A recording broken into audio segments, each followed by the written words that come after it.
कभी सोचना अपनी खाली वक्त में कौन है तुम्हारी बीवी? एक औरत मात्र है, मात्र एक गृहिणी है, आपके बच्चों की सिर्फ मां है, या एक सिंपल हाउसवाइफ है, या वो है जो आपके समझ से परे है। सुबह की चाय वक्त पे ना मिली तो ताने सुना दिया उसे। घोड़े बेचकर सोती हो, अपनी ड्यूटी का एहसास नहीं। सुनाना तो बहुत अच्छा लगा आपके दिल को, तसल्ली मिली कि उसे सुना दिया। पर कभी ये सोचा कि देर रात सारे घर के कामों को निपटाकर कब वो बिस्तर पे आई होगी? क्या बिस्तर पर लेटते ही उसे नींद आ गई होगी, या फिर छटपट करती वो कुछ बचे कामों को अगले दिन अंजाम देने से लेकर नए दिनचर्या के कामों को सिस्टमेटिक ढंग से सजाने के मंसूबे बनाते बनाते ही सो गई होगी। कभी सोचिएगा।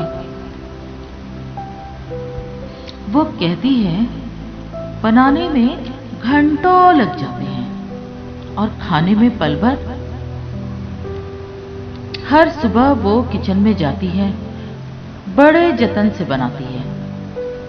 सुबह से तैयारी में लग के जिसकी प्लानिंग वो बीते रात ही कर चुकी होती है।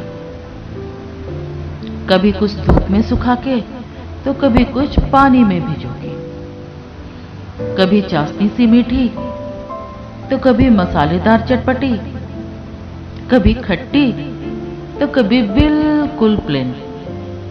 सारे स्वाद को वो समेट लेती है, चाहे वो पराठों के आकार में है या फिर गाजर और मूंग के हलवों में मिठास भरकर, या फिर ऊपर बारीक कटे धनिए और हरी मिर्चों से सजाकर, या फिर काट के और कूट के डाले गए इलायची और सौंफ के दानों में। सारे स्वाद समेट देती है वो एक छोटी सी थाली में। वो उसका घर, उसका मंदिर होता है। अपने पूजा के स्थान पर पूरे परिवार की खुशियों की दुआ करती है वो रोज।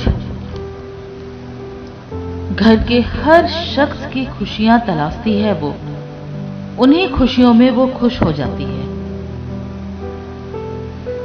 बीबी ने जो कुछ भी किया है और करती है, तुम कभी नहीं कर सकते।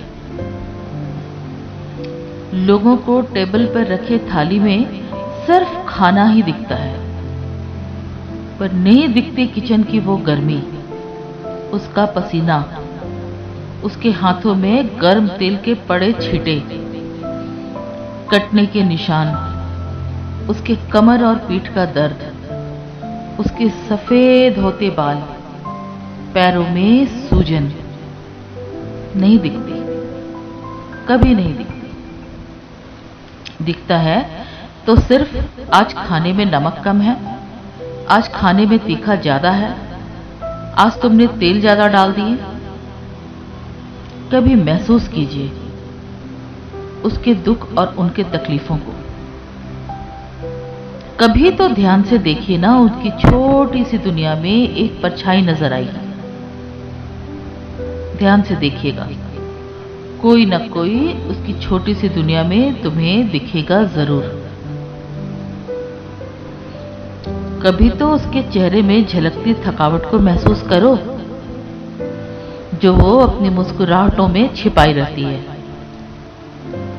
अपने सब्र और अपने धैर्य से तुम्हारी जिंदगी में खुशियों के वो पल भरने वाली।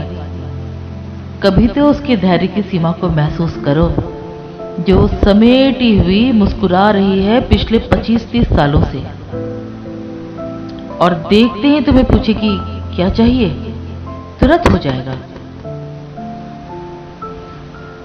उनके भी कुछ दबे हुए जज्बात, कुछ दबी हुई इच्छाएं होती हैं जो दिखती नहीं हैं, क्योंकि जो दिखती नहीं है उसे देखना और भी ज्यादा जरूरी होता है।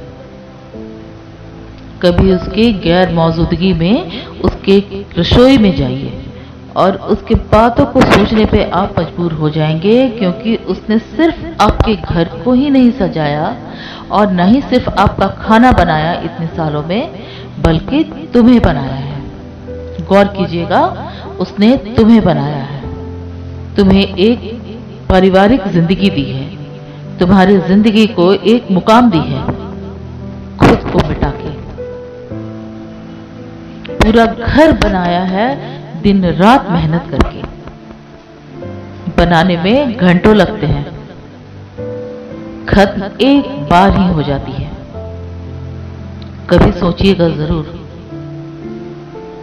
आपकी उसके प्रति बदलती सोच उसकी खिलखिलाहट को और भी बढ़ा देगी और आपकी जिंदगी में चार चांद लगा देगी। गौर फरमाइएगा।